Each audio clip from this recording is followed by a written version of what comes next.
آیت کو پڑھنے کے بعد درود بھیجنا بہت ضروری اور بہت اہم ہے۔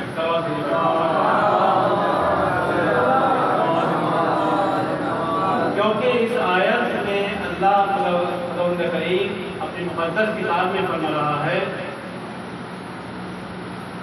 کہ اللہ اور فرشتے رسول اکرم اور اہل بیت علیہ السلام پر درود بھیجتے ہیں، تو تمام مومنین اور تمام مومنات مل کر رسول اکرم اور تمام اہل بیت علیہ السلام پر درود بھیجتے رہے ہیں۔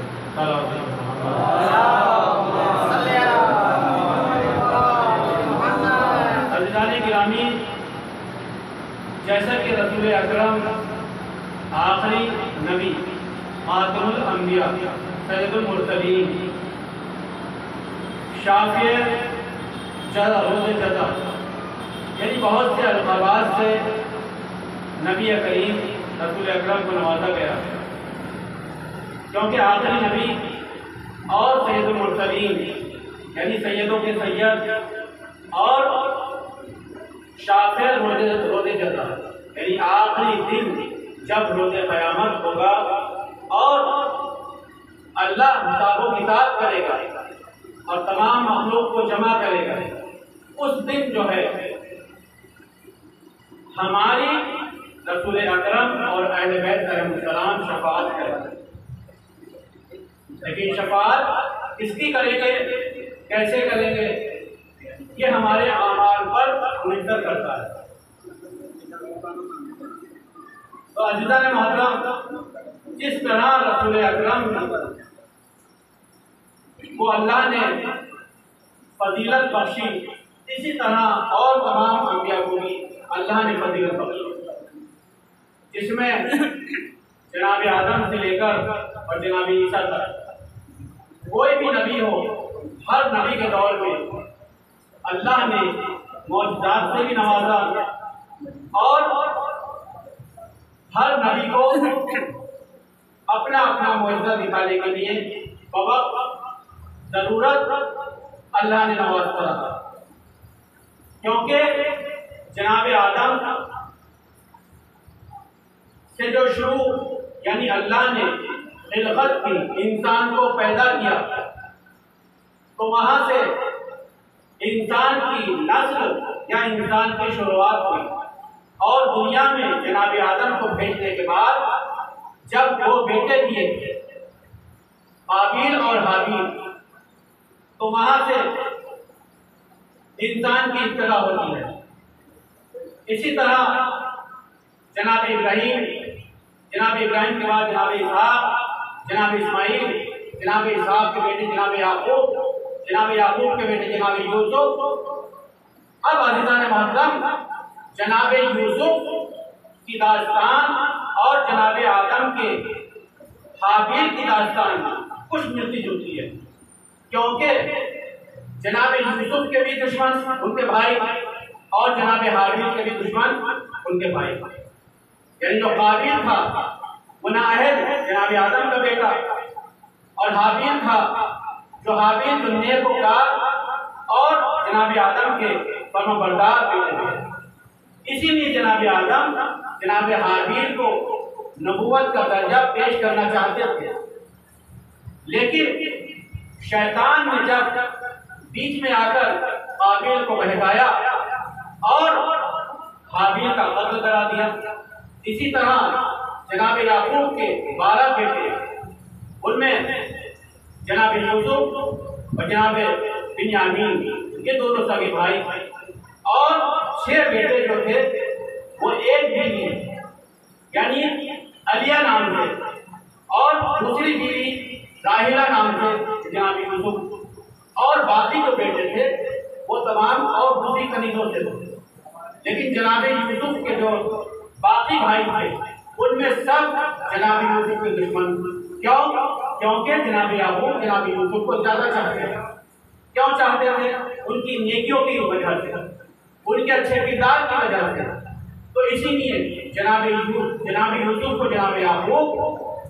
نبوت کا درجہ دینا چاہتے تھے، ادھر جناب آدم جناب حابیل کو نبوت کا درجہ دینا چاہتے تھے۔ اور ادھر جناب یعقوب جناب یوسف کو نبوت کا درجہ دینا چاہتے۔ اس لیے قابیل جو بنا دشمن جناب حابیل کا تو نبوت کی وجہ سے، اور جناب یوسف کے دشمن بنے باقی بھائی تو نبوت کی وجہ سے۔ نبوت ہو یا خلافت ہو، خلافت کا دور ہر جگہ دشمنی پیدا کرتا ہے۔ اگر اب آپ یہ دیکھیے، جب جناب یوسف کے دشمن باقی بھائی بن گئے تو آپس میں یہ طے پایا کہ اب جناب یوسف کو ہمارے بابا زیادہ چاہتے ہیں، ہم ایسا کرتے ہیں کہ جناب یوسف کو قتل کر دیتے ہیں۔ تو قتل کا منصوبہ بنا اور اپنے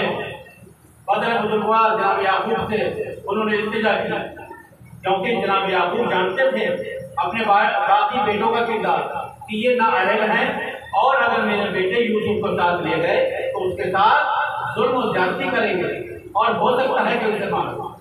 اسی لیے کبھی بھی جناب یعقوب اپنے بیٹے جناب یوسف کو ان کے بھائیوں کے ساتھ نہیں بھیجتے، لیکن بیٹوں نے اصرار کیا، التجا کی کہ ہم ایسا نہیں کریں گے، ہم اس کی دیکھ بھال کریں گے کیونکہ ہم اس کے بھائی ہیں۔ لیکن جناب یعقوب نے فرمایا کہ نہیں، ہو سکتا ہے اسے بھیجا کھا جائے اور تم مغالطہ میں رہ جاؤ اور یہ انتقال فرما جائے تو میں کیا کروں؟ کیونکہ جناب یعقوب نبی کے نا معصوم تھے، آگے کی انہیں جو یعنی پیش آنے والی زندگی میں جو مرحلہ ہوتا ہے ہر نبی ہر معصوم کو پہلے ہی معلوم ہو جاتا ہے، اس لیے جناب یعقوب کو معلوم تھا، لیکن پھر بھی امتحان کے طور پر جناب یعقوب نے جناب یوسف کو اجازت دی کہ وہ اپنے بھائیوں کے ساتھ جا سکتے ہیں۔ اب وہ لے گئے، لے جانے کے بعد انہوں نے ایک ان میں سلجھا ہوا تھا، اس نے یہ رائے دی کہ اسے قتل نہ کرو، اسے کنویں میں ڈال دو، جس سے کہ کوئی قافلہ آئے گا اور اسے لے جائے گا، ہمارے اوپر سے بلا بھی ٹل جائے گی اور ہم گناہگار بھی نہیں ہوں۔ تو اس طرح یہ بہت لمبی داستان ہے۔ اسی طرح اب جب بھائیوں کا نمبر آتا ہے تو اب جناب آدم کے دو بیٹوں کے آپس میں دشمنی، ادھر جناب یعقوب کے بیٹوں کے آپس میں دشمنی، اور اب آپ غور فرمائیں کہ جناب آدم کو جب خلافت اللہ دے رہا تھا اور فرشتوں سے فرما رہا تھا کہ میں اب خلیفہ بنانے جا رہا ہوں، تو ادھر بھی خلافت کا مسئلہ تھا، لیکن ایک خلافت رسول اکرم کے زمانے میں بھی آئی، ایک خلافت رسول اکرم کے زمانے میں جب آئی تو اس خلافت کے سامنے بھی دشمن کھڑے ہو گئے۔ ادھر جناب آدم کے خلاف جو خلافت ملی، اللہ نے خلافت دی تو فرشتوں نے سوال کیا، لیکن فرشتوں کو اللہ نے خاموش کر دیا کہ جو میں جانتا ہوں تم نہیں جانتے،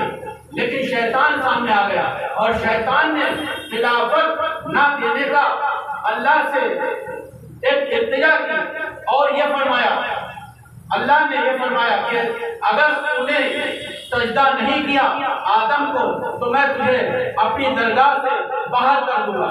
تو اب شیطان کہتا ہے کہ میں آدم سے افضل ہوں کیونکہ مٹی سے آگ افضل ہے، اس لیے میں کیسے سجدہ کر دوں؟ لیکن جب حکم ہوا تمام فرشتوں نے سجدہ کیا اور آدم علیہ السلام کو شیطان نے سجدہ نہیں کیا۔ اب ادھر شیطان دشمن، ادھر رسول اکرم کا زمانہ آتا ہے، رسول اکرم کو جب حکم ہوتا ہے کہ اب جو ہم نے تمہیں حکم دیا تھا وہ پیغام پہنچا دیجیے، تو یعنی وہ غدیر کا میدان رسول اکرم کو حکم ہوا۔ رسول اکرم نے جب اللہ کا حکم ہوا تو کچھ دیر خاموش رہے، آدھی آیت کرنے کے بعد پھر جبرائیل آتے ہیں، پھر رسول اکرم کو فرماتے ہیں کہ اے رسول پہنچا دیجیے وہ جو اللہ نے آپ سے وعدہ کیا تھا، اگر نہیں پہنچائے تو آپ نے اجر رسالت ادا نہیں کیا۔ لیکن رسول پھر خاموش ہیں، پھر تیسری بار جناب جبرائیل آتے ہیں اور اب رسول اکرم سے جناب جبرائیل فرماتے ہیں کہ اے رسول کس بات کا خوف ہے کہ جو یہ انسان ہے، جو یہ لوگ ہیں، اللہ ان سے آپ کی حفاظت کرے گا، آپ اپنا حکم جاری کر دیجیے، جو اللہ کا حکم ہے، جو اللہ کا پیغام ہے وہ پہنچا دیجیے۔ تو رسول اکرم نے تیسری آیت یعنی جب آیت مکمل ہو گئی، آیت بلغ مکمل ہو گئی تو اب رسول اکرم نے جو پیچھے رہ گئے تھے ان کا انتظار کرنے کے لیے کہا اور جو آگے چلے گئے تھے ان کو بلانے کے لیے حکم دیا۔ تو میرے عزیزوں اب میں کہوں گا کہ یا رسول اللہ آگے والوں کو جانے دیجیے، پیچھے والوں کو چھوڑیے، جو موجود ہیں انہیں کے سامنے حکم پہنچا دیجیے۔ تو اگر اب یہ کوئی کہے گا تو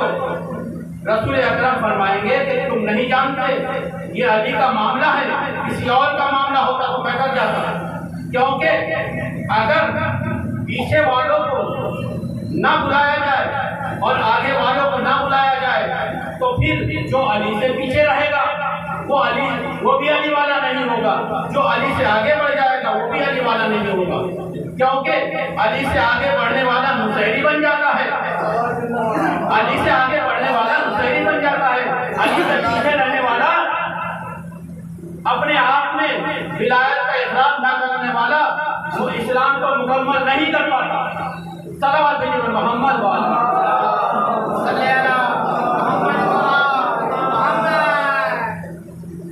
اور فرمایا یعنی علی اگر ساتھ ہیں تو سب کو ساتھ لے کر چلنا پڑے گا۔ اسی لیے رسول اکرم نے پیچھے والوں کا انتظار کیا، آگے والوں کو بلایا اور تمام افراد کو حکم دیا کہ اب پالائے شکر کا ممبر بنایا جائے۔ اب ممبر بنایا گیا، رسول نے خطبہ دیا، من کنت مولا فہذا علی مولا، جس کا میں مولا اس کا علی مولا۔ رسول اکرم نے فرما دیا، لوگوں نے سن لیا، لیکن انسان کی ایک فطرت ہوتی ہے کہ انسان جب سن لیتا ہے تو اس کو سن تو لیتا ہے، لیکن کچھ بغض میں یاد نہیں رکھتے، کچھ اپنی فطرت کی وجہ سے یاد نہیں رکھتے۔ 1.25 لاکھ کے مجمع نے سنا،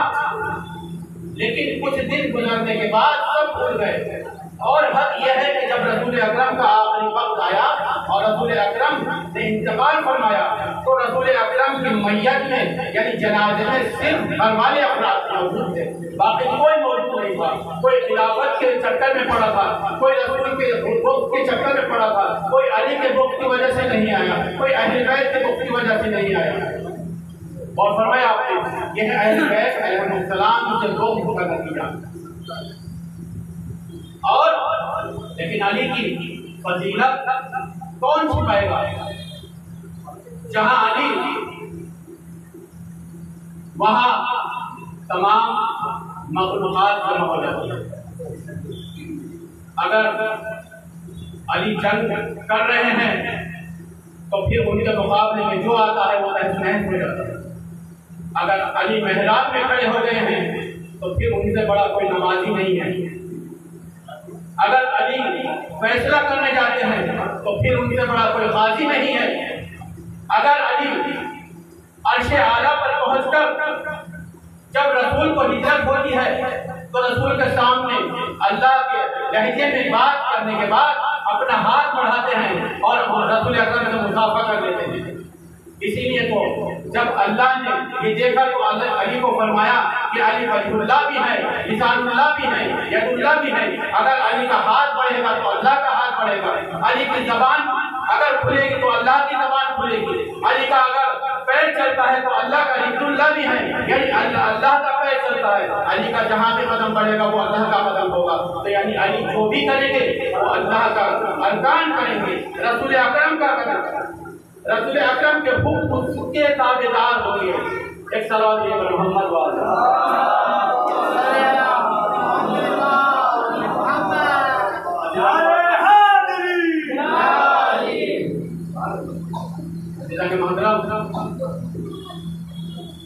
تو جناب یعقوب اور ان کے بیٹے اور جناب یوسف ان کی داستان ایک الگ، لیکن جناب یوسف کا یہ فضیلت اور یہ رتبہ اور اللہ کی طرف سے یہ معجزات کہ جناب یوسف جہاں سے بھی گزر جاتے اگر صحرا ہو جاتا ہوتا تو گلزار بن جاتا،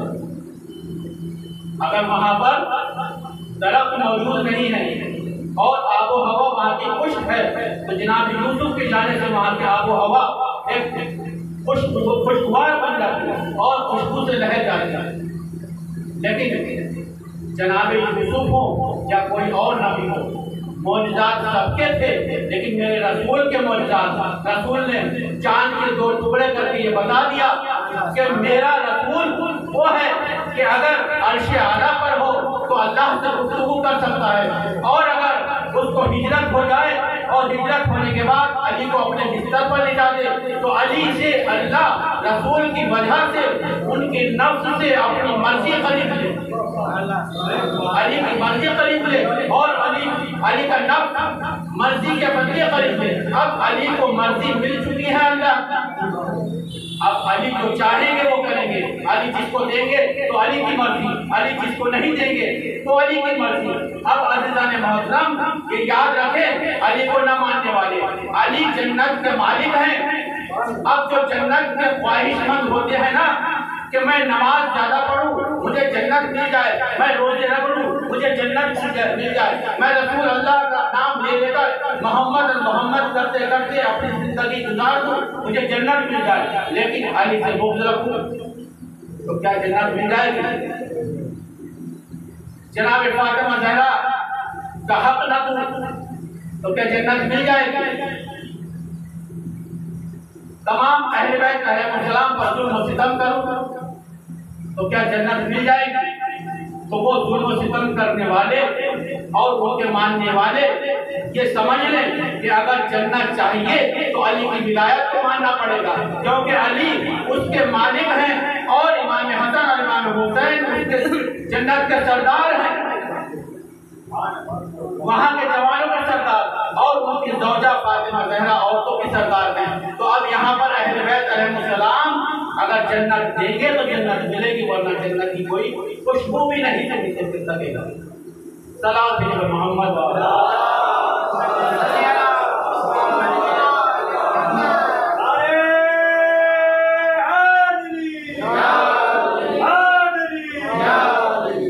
اور فرمایا آپ نے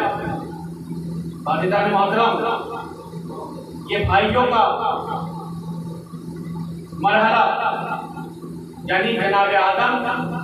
کو اگر خلافت ملتی ہے تو شیطان کو پریشانی ہوتی ہے، اور جب مولا علی کو خلافت ملتی ہے تو شیطان کو پریشانی ہوتی ہے، کیونکہ جب رسول اکرم نے مولا کو یعنی مولا علی کو اپنا جانشین مقرر کر دیا تو اب ایک رونے کی آواز آتی ہے، لوگ رسول اکرم سے دریافت کرتے ہیں کہ اے رسول اللہ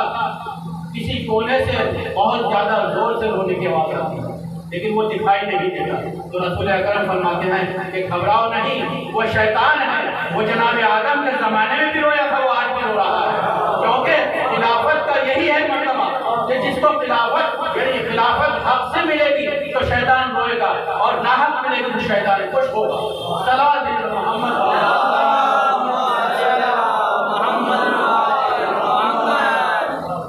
اور فرمایا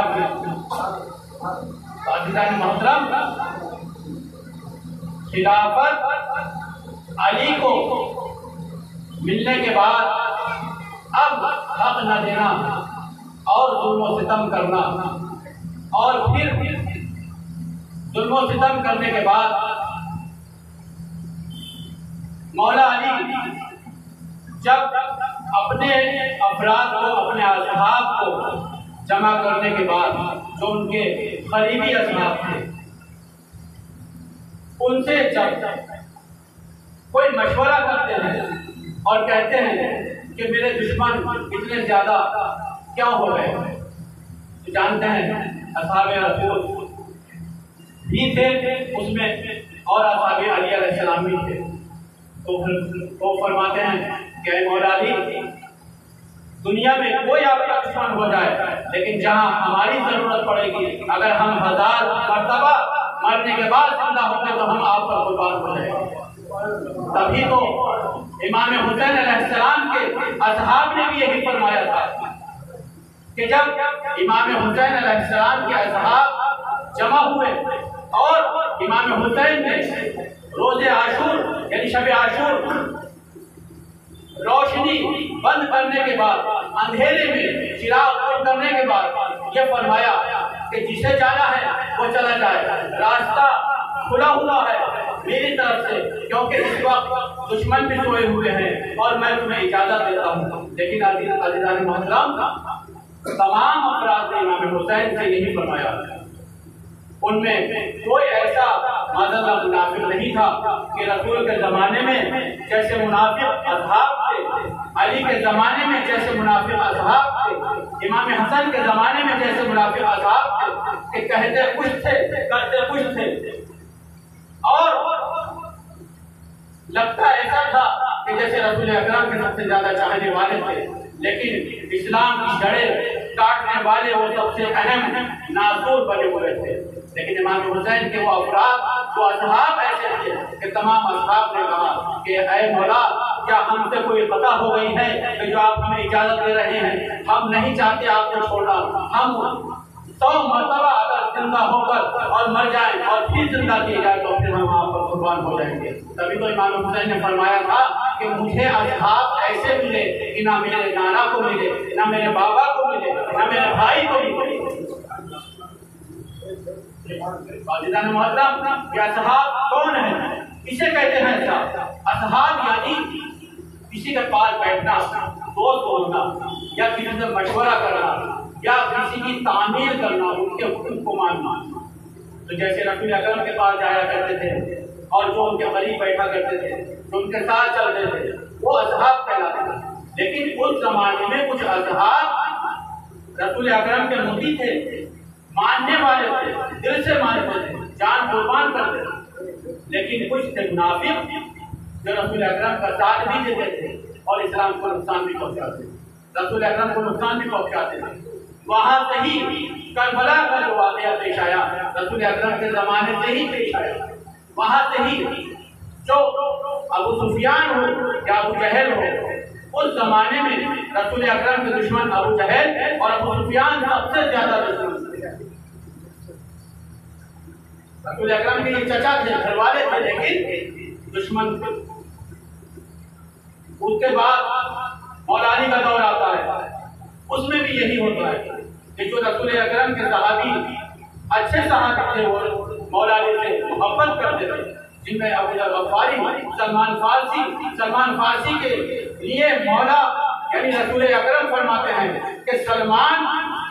10ویں درجے پر، یعنی ایمان کا وہ 10واں درجہ جس پر سلمان فائز ہے، تو سلمان فارسی رسول اکرم کے اتنے قریب تھے کہ رسول اکرم نے جناب سلمان کو اپنے گھر والوں میں شمار کر دیا۔ کہ فرماتے رسول اکرم کہ سلمان منی اہل بیت، کہ سلمان اہل بیت میں سے ہے۔ تو عزیزان محترم، یہ کوئی معمولی بات نہیں ہے کہ ایک صحابی، ایک غلام اور ایک عام آدمی اس درجے پر پہنچ جائے کہ خود رسول اکرم اپنے گھر والوں میں شمار کر لیں اور پھر اسی شخص کو 10ویں درجے پر، ایمان کے 10ویں درجے پر فائز کر دیں۔ تو یہ ہے اطاعت اہل بیت علیہ السلام، اطاعت نبوت، اطاعت امامت، اطاعت ولایت۔ اگر نبی کی اطاعت کرنی ہے تو ایمان کے اس درجے پر پہنچ سکتا ہے انسان کہ جہاں پر سلمان فارسی پہنچ گئے۔ عزیزان محترم، شیطان کیا تھا؟ شیطان ایک فرشتہ یعنی جن تھا جو آج سے پیدا ہوا تھا، لیکن فرشتوں کا استاد تھا، فرشتوں کو علم دیتا تھا، اور اس کا علم اتنا بلند تھا کہ فرشتوں نے اللہ سے گزارش کی کہ اے اللہ، کہ یہ اگر زمین میں عبادت کرتا ہے تو کاش ہمارے ساتھ وہ نظری کی عبادت کرے گا۔ اسی طرح وہ ساتھ میں آسمان عرش اعلیٰ پر پہنچ گیا اور فرشتوں کا استاد بن گیا، فرشتوں کو علم دینے لگا۔ تو عزیزان محترم،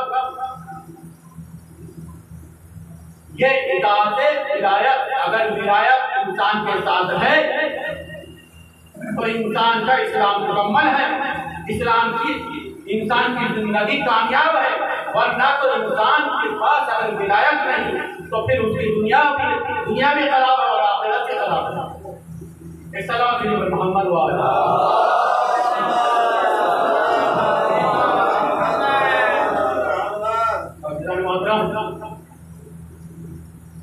میں نے جیسے عرض کیا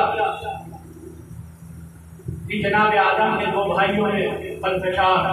دشمنی، اسی طرح جناب یعقوب کے بیٹوں میں آپس میں دشمنی، تو عزیزان محترم یہ انسانی فطرت شروع سے شر پھیلاتی چلی آئی ہے، لیکن اس کے بیچ میں شیطان آتا ہے جب شر پھیلتا ہے۔ تو اللہ نے شیطان سے اجتناب کرنے کے لیے، ائمہ اہل بیت علیہ السلام نے شیطان سے بچنے کے لیے بار بار ہمیں یہ ترغیب دی ہے کہ شیطان سے بچنا چاہیے۔ شیطان سے بچے رہیں گے تو انسان عبادت میں کامیاب ہوگا، ورنہ عزیزان محترم کبھی عبادت میں کامیاب نہیں ہو سکتا۔ شیطان کبھی بھی برائی سے انسان کو نہیں بہکاتا، کبھی کبھی اچھائی سے بھی انسان کو بہکا دیتا ہے۔ ایک واقعہ ہے، ایک بزرگ جو ہے بہت عبادت کرتے ہیں، مسجد میں نماز ادا کرتے ہیں، اپنے گھر پر فرادہ اور سنتیں ساری ادا کرتے ہیں، بہت زیادہ نیک اور بہت زیادہ شریف تقویٰ پرہیزگار۔ لیکن اب شیطان نے دیکھا کہ میں انہیں کیسے بہکاؤں، ان پر کون سا ایسا جال پھیلاؤں کہ میرے بہکانے میں آ جائے۔ تو اب شیطان کسی برائی سے نہیں بہکایا ہوا ہے، کسی برے ارکان سے ان کو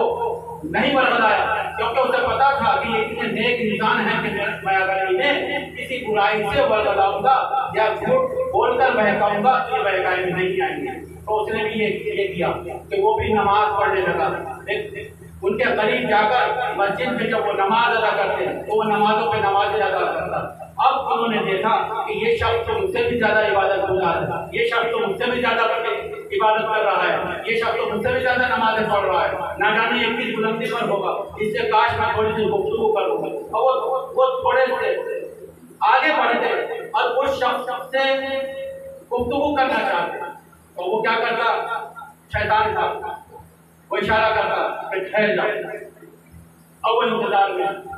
کہ کیسے یہ نماز تمام کرے اور میں اس سے گفتگو کروں۔ اور وہ نماز تمام 4 رکعت 2 رکعت 3 رکعت پڑھ کے پھر شروع کر دیتا۔ بار بار وہ اس کی نماز ختم ہوتی اور وہ آگے بڑھتے اور وہ بات چیت کرنے کے لیے کوشش کرتے، لیکن وہ پھر اشارہ کر دیتا کہ وہ نیت باندھ لیتا۔ تو اب انہیں تعجب ہوا کہ یہ تو بڑا نمازی پرہیزگار ہے، یہ تو بڑا نیکوکار ہے۔ اب جب اس نے سوچا کہ اب یہ پریشان ہو گئے تو اس نے تھوڑا وقفہ کیا اور اس نے اپنے آپ کو روکا، نماز روک کر کہا بتائیے آپ کو کیا پریشانی ہے، آپ بار بار مجھے پریشان کر رہے ہیں، مجھے عبادت نہیں کرنے دیتے، مجھے نماز نہیں پڑھنے دیتے۔ تو وہ ہاتھ جوڑ کے کہتے ہیں کہ اے حضور مجھے اتنا بتا دیں کہ میں سب سے زیادہ نماز گزار مشہور ہوں، سب سے زیادہ عبادت گزار مشہور ہوں، سب لوگ سب سے زیادہ مجھے نیکوکار کہتے ہیں، لیکن آپ کو مجھ سے بھی زیادہ لگتے ہیں، آپ کون ہیں، آپ کہاں سے آئے ہیں، آپ کا کیا نام ہے؟ وہ کہتا ہے کہ میں فلاں وہاں سے آیا ہوں۔ یعنی اس طریقے سے انہیں بہکا کر اب پھر وہ نماز شروع کر دیتا ہے۔ لیکن جب 2-4 دن اور کئی دن گزر جاتے ہیں، کئی روز کے بعد اب اسے پکا یقین ہو گیا کہ اب جیسا ہی مجھے میں کہوں گا ویسا یہ کرے۔ تو اب وہ کہتے ہیں کہ میں اتنی نمازیں ادا کرتا ہوں لیکن میرے دل میں یہ خیال ہوتا ہے کہ اللہ میرے قبول کر بھی رہا ہے یا نہیں، یا میں اور اس سے بھی زیادہ عبادت کر سکتا۔ تو اب شیطان کہتا ہے کہ کوئی بات نہیں، آپ اگر اس سے زیادہ عبادت کرنا چاہتے ہیں تو انسان 2 وجہوں سے عبادت کرتا ہے، کہ یا تو اللہ کے شوق میں یا پھر خوف میں، یا تو کسی گناہ کے ارتکاب یعنی گناہ کی معافی کے لیے یا پھر اللہ سے ثواب حاصل کرنے کے لیے۔ تو وہ کہتا ہے کہ تم عبادت گزار ہو، اللہ کو خوش کر رہے ہو، عبادت کر رہے ہو،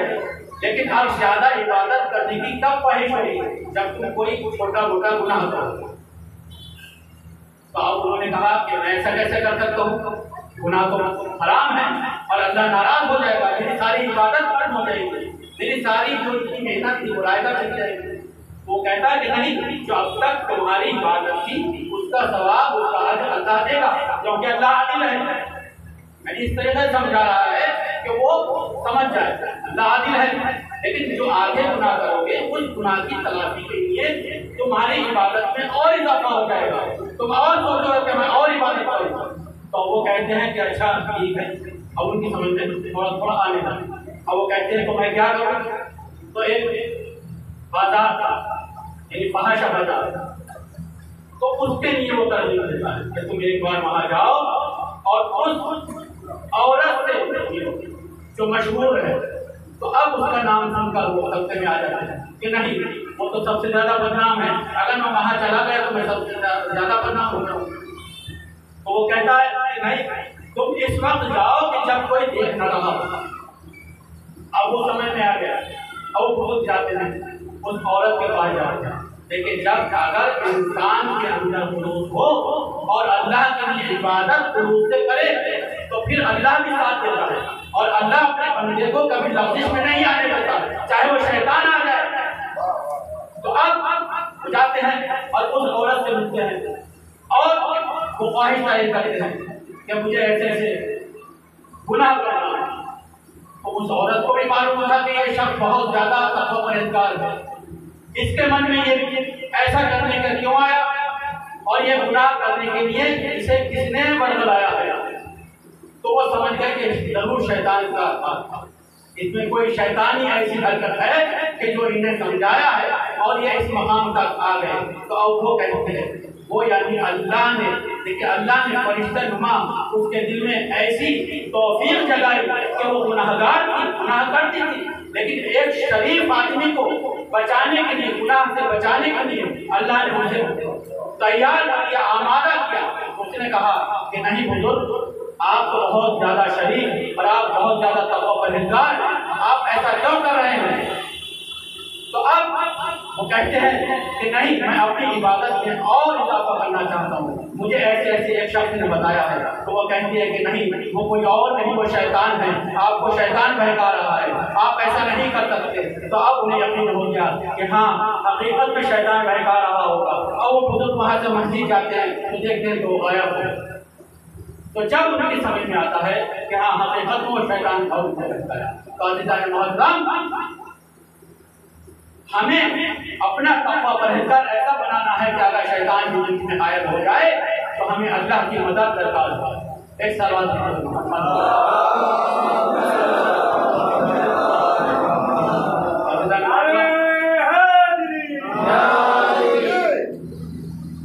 عزیزان محترم،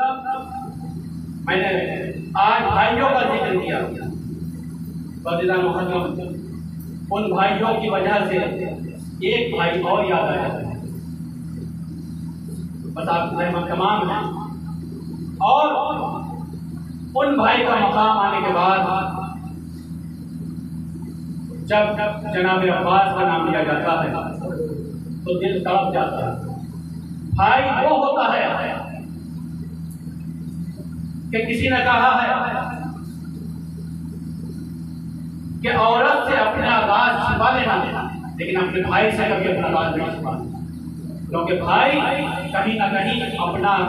حق ادا ضرور کرتا ہے، اور ہر وہ اپنی چیز قربان کرنے کے لیے تیار ہو جاتا ہے کہ اگر اپنے بھائی پر کوئی آنچ آ جاتی ہے تو اپنا خون نچھاور بھی کر دیتا ہے، جیسے جناب عباس نے امام حسین علیہ السلام پر اپنی جان نچھاور کر دی۔ ہاں حضرت، وہ کربلا کا میدان، وہ بچوں کی اعلیٰ تش کی سزائیں امام حسین سے سنی نہ گئی، اور جناب سکینہ نے جب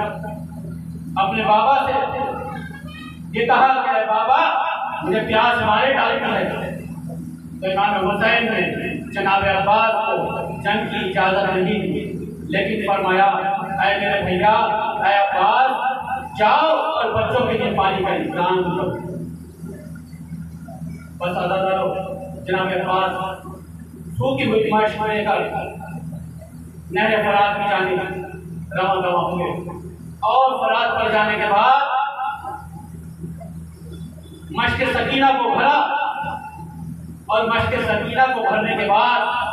چلو میں پانی لیا، اور چلو میں پانی لینے کے بعد اپنے دہن کے نزدیک لے جانا چاہا، لیکن پانی میں سکینہ کی تصویر نظر آ گئی، پانی میں امام حسین کی تصویر نظر آ گئی، اہل بیت علیہ السلام کی تصویر نظر آ گئی۔ ہاں عزیزانو، بس جناب عباس نے اس پانی کو ڈیل دیا اور نہر فرات کے منہ پر مارنے کے بعد یہ کہا کہ میرا جب تک آقا حسین پیاسا ہے میں پانی نہیں پی سکتا۔ ہاں عزیزانو، بس یہ جب جناب عباس نے مشق سکینہ کو بھر دیا تو فوج عشقیہ میں تلاطم مچ گیا۔ ہمارے ساتھ نے فوج عشقیہ سے کہا کہ اے لعینو، اگر پانی خیمے میں پہنچ گیا تو قیامت آ جائے گی، پھر ہم حسین سے جنگ نہیں کر سکتے، پھر ہم نے سب کو تہس نہس کر دیں گے، اس پانی کو نہ جانے دینا۔ عزادارو سنیں گے ادھر سے فوج اشنیہ کا چلنا تھا، جناب عباس اس پانی کو بچاتے بچاتے آگے بڑھ رہے ہیں، لیکن فوج اشنیہ جب سامنے آ گئی تو کسی نے تیروں سے بارش کی، تیروں کی بارش کی، کسی نے تلواروں سے وار کیا، کسی نے نیزوں سے وار کیا۔ عزادارو فرمولا نے سب سے پہلا تیر، اس نے تیروں کا ذکر کیا تو سب سے پہلا تیر فرمولا نے یہاں پر چلایا تھا کہ مشک سکینہ کو چھیدا تھا۔ فرمولا نے تیر کا چلنا تھا، مشک سکینہ چھیدی، پانی بہہ گیا، وہاں پر جناب عباس کی آنکھ ٹوٹ گئی، پر جناب عباس نے اپنے آپ کو وہاں پر ٹھہرایا اور خیموں کی جانب کے بدلے پیچھے کا رخ کیا اور فوج اشنیہ سے نبردار ہوئے، جنگ کی، بہتوں کو تہس نہس کیا، لیکن کسی شقی نے پیچھے سے ایسا گل مارا کہ جناب عباس سے تھوڑے پر سمجھا نہ گیا۔ عزادارو جناب عباس زمین میں تشریف لاتے ہیں، آقا حسین کو آواز دیتے ہیں، اے آقا میری مدد کیجیے، آخری وقت ہے۔ امام حسین جناب عباس کی جانب دوڑتے ہیں، ہاں، اور آواز دیتے ہیں، اے بھیا عباس، آپ کی اس آواز نے میری کمر توڑ دی۔ ہاں دادارو، امام حسین جب جناب عباس کے قریب پہنچتے ہیں، جناب عباس کے قریب پہنچنے کے بعد جناب عباس کا سر اپنی آغوش میں لیتے ہیں اور جناب عباس کی زیارت کرتے ہیں اور فرماتے ہیں، اے بھیا عباس ذرا آگے تو کھولو، میں تمہارے پاس آ گیا ہوں۔ اور جناب عباس نے کہا، اے مولا، اے آقا، میں کس طرح آپ کی زیارت کروں؟ میرے ایک آنکھ میں تیر کے وقت ہے اور ایک آنکھ میں خون کے وقت ہے، ایک آنکھ میں خون کا تھکا جمع ہوا ہے۔ امام حسین نے دیکھا، امام حسین نے آنکھ کو صاف کیا، آنکھ کو صاف کرنے کے بعد جناب عباس نے ایک آنکھ کھولی، امام حسین کی زیارت کی، امام حسین کی زیارت کی، امام حسین کی زیارت کرنے کے بعد امام حسین کی زیارت کرنے کے بعد فرمایا، اے مولا، اے آقا، میرا جنازہ خیمے میں نہ لے جانا، میں سکینہ سے وعدہ کر کے آیا تھا کہ پانی لے کر آؤں گا۔ عزادارو امام حسین نے فرمایا، اے عباس، میری ایک خواہش ہے، اگر اس کو مکمل کر دو، آج میری خواہش کو پورا کر دو، آج میرے دل کی تمنا ہے کہ مجھے ایک بار بھائی کہہ کر پکار دو، ایک بار بھائی کہہ کر پکار دو۔ جناب عباس نے کہا، جناب عباس نے فرمایا، اے مولا، اے آقا، میری مادر گرامی نے مجھ سے وعدہ کیا تھا کہ میں کبھی آپ کو بھائی نہ کہوں، کیونکہ آپ میرے مالک ہیں، آپ میرے آقا ہیں۔ لیکن امام حسین نے فرمایا، اے عباس، میری التجا ہے، میری خواہش ہے، آج مجھے بھائی کہہ کر پکار دو۔ جب امام کا یہ حکم تھا تو جناب عباس نے 3 بار بھائی کہا اور جنت کو روح پرواز کر گئی۔ ہاں عزادارو، جنت کو روح پرواز کر گئی۔ جناب عباس کا انتقال ہونے کے بعد جناب امام حسین اب خیمے کی جانب چلنا چاہتے ہیں۔ جناب عباس کی وصیت تھی کہ جنازے کو خیمے میں نہ لے جایا جائے، بس امام حسین جناب عباس کا علم لیے ہوئے اور ذوالجنا لیے ہوئے خیمے کی جانب بڑھتے ہیں۔ جب وہاں سے جناب سکینہ دیکھتی ہیں کہ علم آ رہا ہے، بچوں کو جمع کرتی ہیں، بچوں سے کہتی ہیں کہ اے بچوں، میرے چچا پانی لا رہے ہیں، آج ہماری پیاس بجھ جائے گی، اب ہم تشنا نہیں رہیں گے۔ عزادارو علم آگے بڑھتا ہے، سکینہ کی آنکھ بڑھتی چلی جاتی ہے، سکینہ کی دھارت بڑھتی چلی جاتی ہے، لیکن جب قریب علم آتا ہے اور ذوالجنا آتا ہے تو کیا دیکھتے ہیں کہ صرف علم ہے اور اب میرے ابو کا چچا عباس کا صرف ذوالجنا ہے۔ ہاں عزادارو، بس یہ دیکھنا تھا۔ جناب زینب سے فرماتی ہیں، اے بھوٹی اماں، دیکھنا خالی تھوڑا آ رہا ہے اور خالی علم آ رہا ہے، میرے چچا کہاں گئے؟ جب قریب امام حسین قریب آئے، امام حسین کے قدموں سے لپٹ کر جناب سکینہ نے فرمایا، جناب سکینہ نے کہا، اے بابا، میرے چچا کو کہاں چھوڑ آئے؟ اب ان سے کہنا میں کبھی پانی نہیں مانگوں گی، میں آج وعدہ کرتی ہوں میں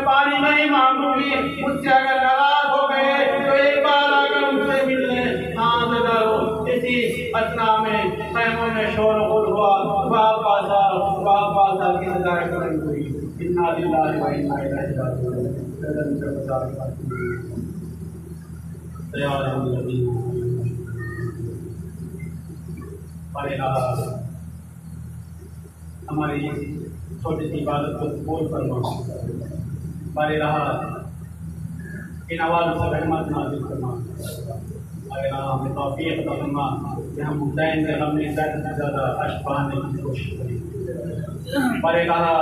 ہم فرش عذاب قبول سے بچانے کی کوشش کریں پڑے رہا ہمارے گناہوں کو معاف فرمانا اور ہم سے جو عذراری میں کوتاہی ہو گئی ہے معاف فرمانا پڑے رہا ہمارے ماں کی تعریف ہماری بات مانیں